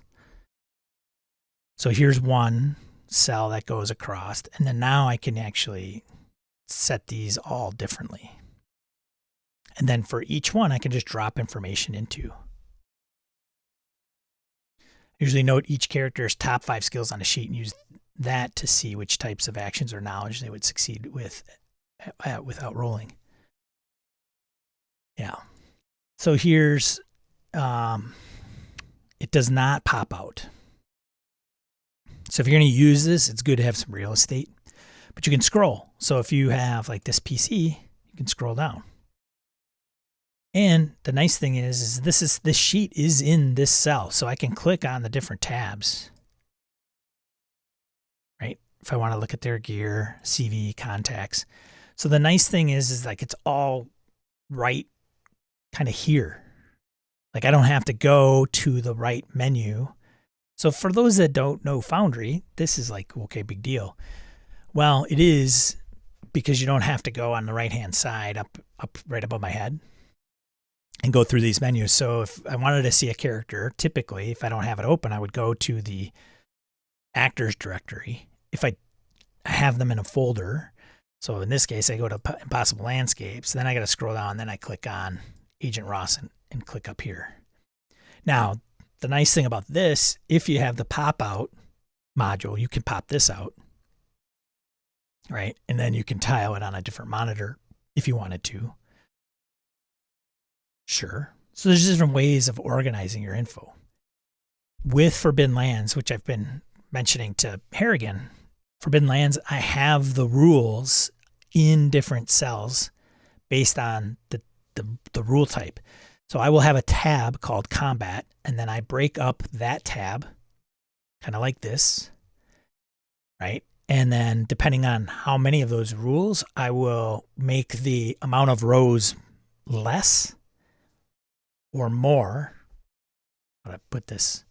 Like 1 column for 1 rule, or maybe it's just a half column, or, you know, to put that in. I could probably pull that up too. And so it's easy to just go, okay, they're in combat. I click on the combat tab, and then the boxes, you can see Agent Ross right here over the left, far left. Each tab is named, but when you drop something in a cell, it names the cell. So you can have the cell be named, it'll be named whatever you drop in there, like actions for impossible landscapes. So then actions for forbidden lands. So then I can just scroll through the action types and it'll just be there and I can look at the different ones that are there. So you, I think, can put in, images, journal entries, characters. Don't know if you can put in PDFs offhand. So, but when I'm running, man, I don't need to see the scene necessarily unless there's like a map and there's going to be tactical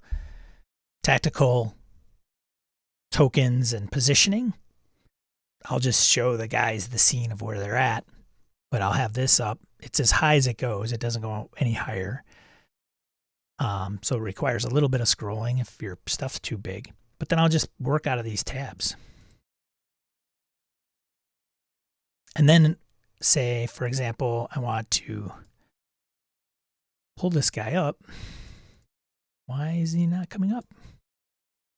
That might be a problem. Came up last night. Come on. You're clicking on something wrong here.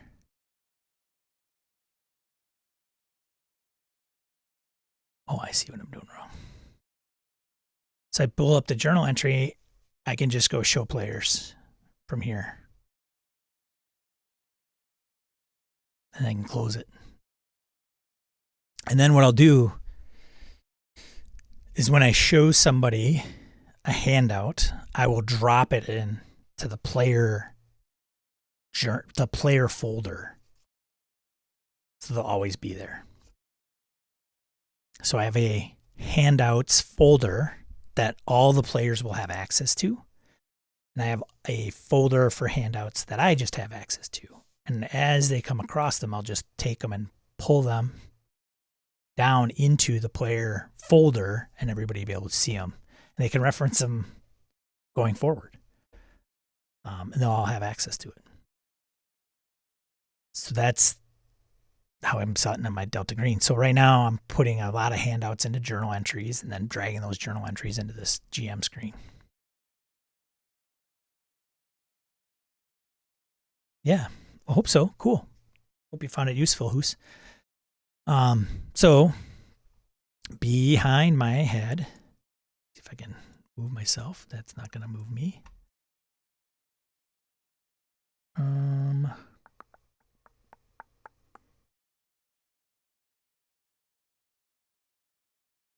think I move myself now. No. Why can't I move? Oh, I can't move myself. It is locked. A second.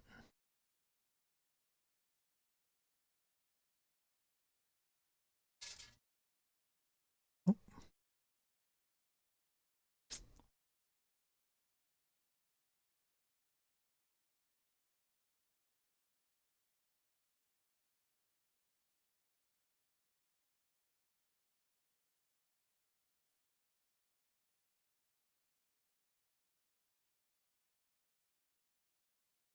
Huh. Sorry. I'm trying to. Here we go. That's weird. Move myself here. So with my journal entries, you see the 3 folders above my head. The players will only see one of those. And I'll just be able to take them from GM handouts to handouts. And then there's journal entry. This is just a placeholder text. This is where you'll find certain handouts as you come across details within the campaign. Mostly anything that is shown to you during the game will appear here for you to reference. Because if you have the permission set for the folder properly, for all the players to observe, anything placed in there will inherit that. So you don't even have to worry about it.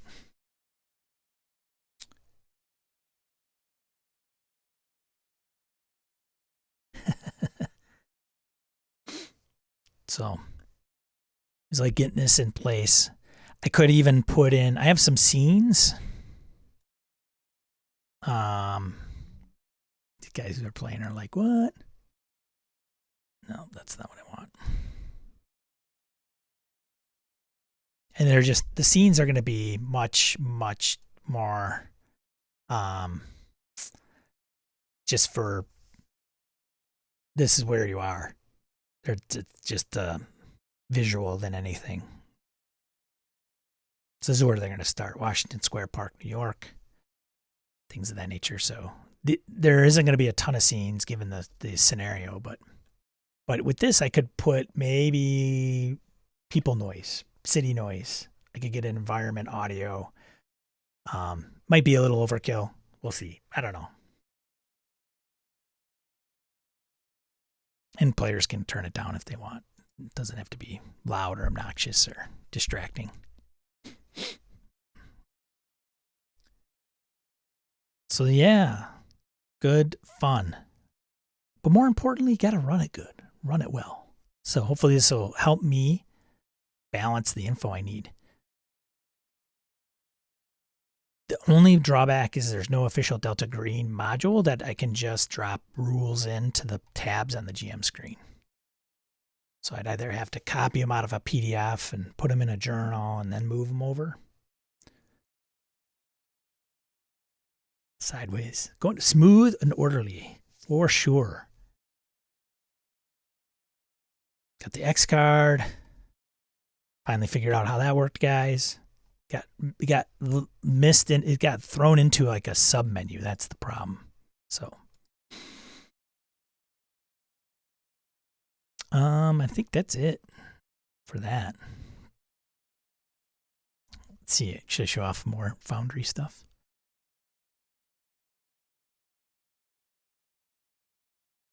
Because some of this stuff I haven't looked at a ton, and I've installed some official modules that are pretty flippin' cool.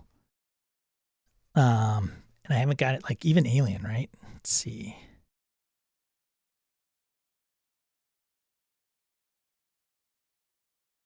I don't know if I think I logged in once to Alien.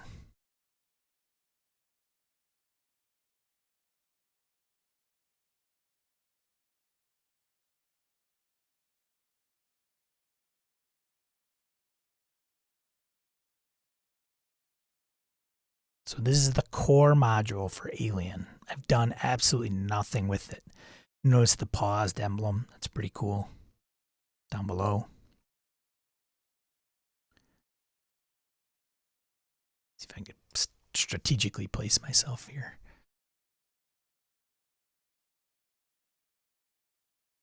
The chat has got some themes. Let's see. Highlighted in green up into the upper right of your screen. So I have a couple Alien modules I haven't installed yet, like Heart of Darkness and Destroyer of Worlds. I haven't even installed that. So when I do, they'll have the scenes here. I'll show you what a scene looks like.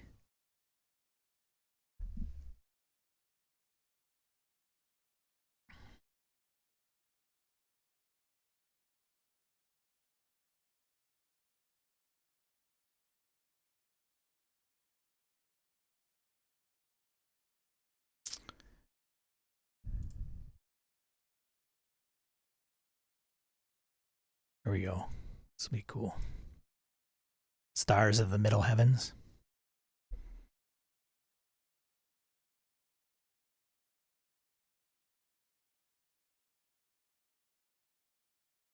Pretty legible considering. Probably decent res.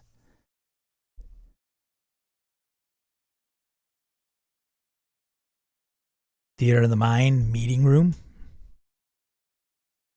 They set up. It's pretty cool. See you, Phil. Have a good holiday. Yes, Remy, there is an X card module. It's very easy. You just have to figure out where it is. Like when I installed it, I'm like, I thought it would be on the first menu on the far left over here. If you look all the way across, my mouse is going up and down. I thought it was at the end. They placed it at the end. They don't. They place it under the first Meeple menu. And it doesn't say where it comes from. It just shows everybody that card on the screen. That's all. So it's very simple and effective. Literally in Foundry modules, you just look up X enter card. If you do it both, for some reason, it doesn't parse correctly in the search. Let's see what else. Here's the actors and stuff. I'm looking over behind me here. That way. Over here. Creatures. Look at all the creatures. Then we got all the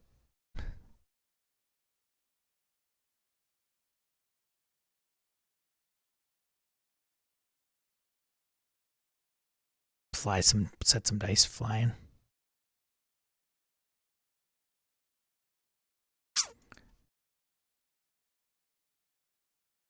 Thematic dice. I'll come in the chat.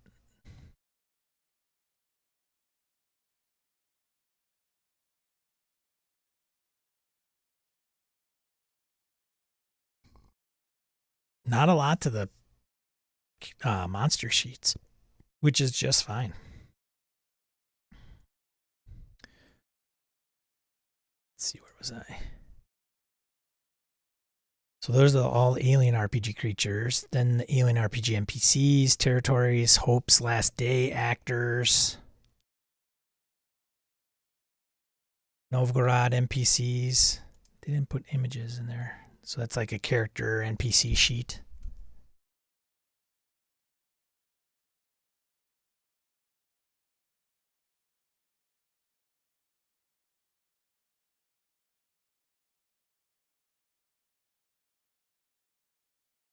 So general tab, skills, inventory, description. General, you get the conditions you can check, uncheck. Some of I know the Free League stuff for Forbidden Lands, a lot of it's automated. So if you botch a roll and you get awarded, what do you get awarded? Brain fart. It automatically does it. So I think if you same here, it probably does same with stress. Anyways, the item list, skill stunts, all these are, I mean, look at this. This is Alien RPG equipment. So if you create a character, mostly in Foundry, you can just drag and drop stuff onto your character sheet and it'll put it right in where it needs to. So everything is cataloged and sorted and put in the right directory. Nice color coding. Here's the rule book. So let's check. Here's the rules, how they divvy up the rules. And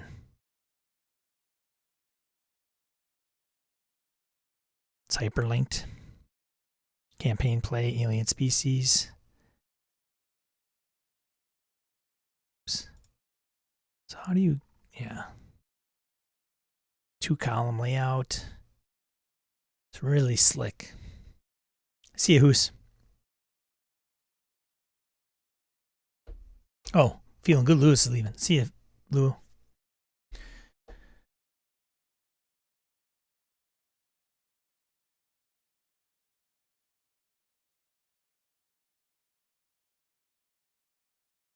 Oops, last day. I don't know where the cards come into play.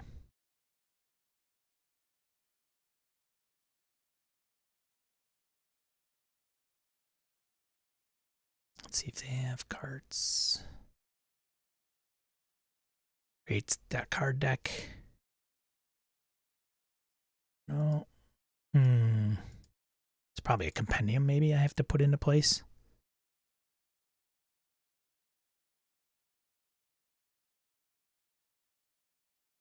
Roll tables. Scene. Interesting. Okay.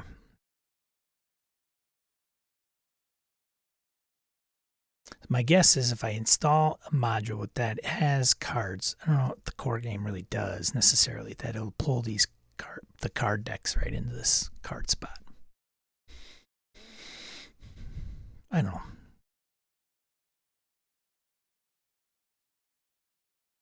Backstory cards go there, Christian? If you're still there, I'm guessing yes. Bring them in.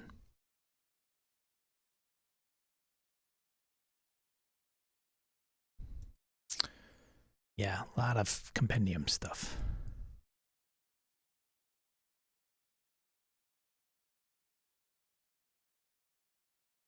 I'm going to wrap it up here in just a second. It's some guy's game, whoever that is. Zagrave. Broken Compass.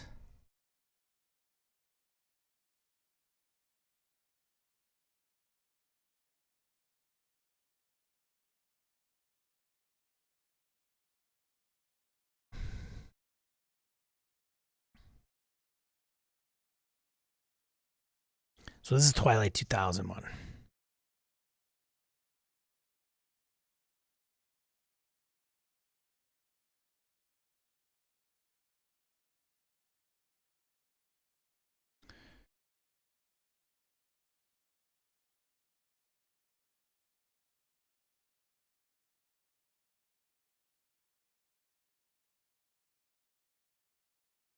Player's Manual, Referee's Journal.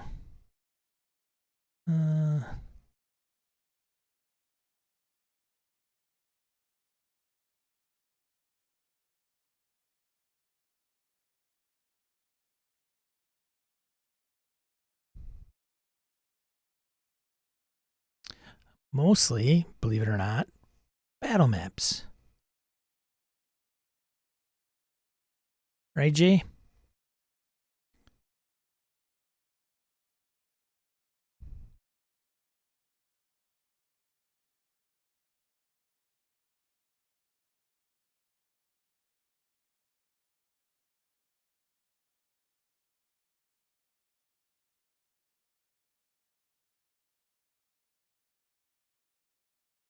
Character sheet.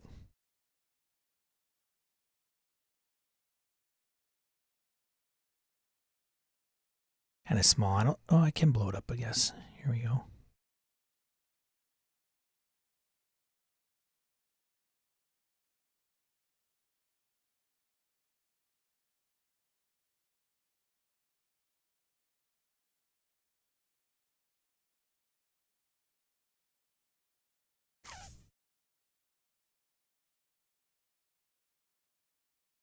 Not a ton of this game. Here's some of the tables.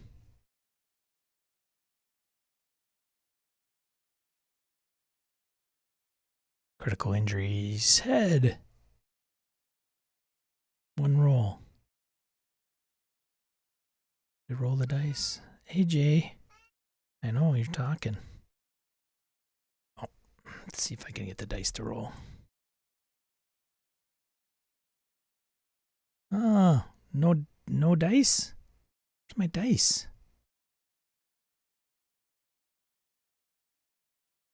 Yeah, my dice are enabled. Why are my dice flying across the screen? Jumbo, stop.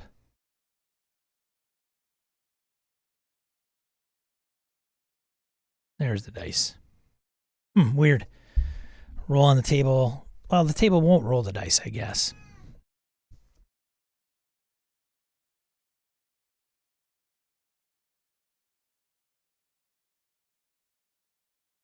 Somebody's doing good work for him at Free League on these modules.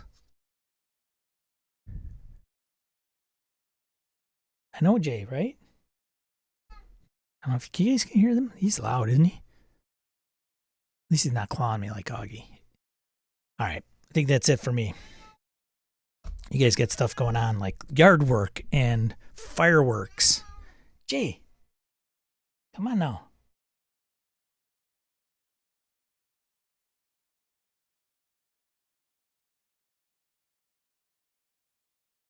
He's going to say something as I talk. Oh, there he goes. See? Anyways, I'm going to boogie. enjoy the weekend. Thanks for hanging out with me for a couple hours. What else can I say? Go over to GM Mastermind and check out the podcast. Let me know what your thoughts are. And if you like it, subscribe. Otherwise, be a tabletop force in the RPG hobby. Be a positive force in the tabletop RPG hobby. Check you guys later. Have a good weekend. We'll see you.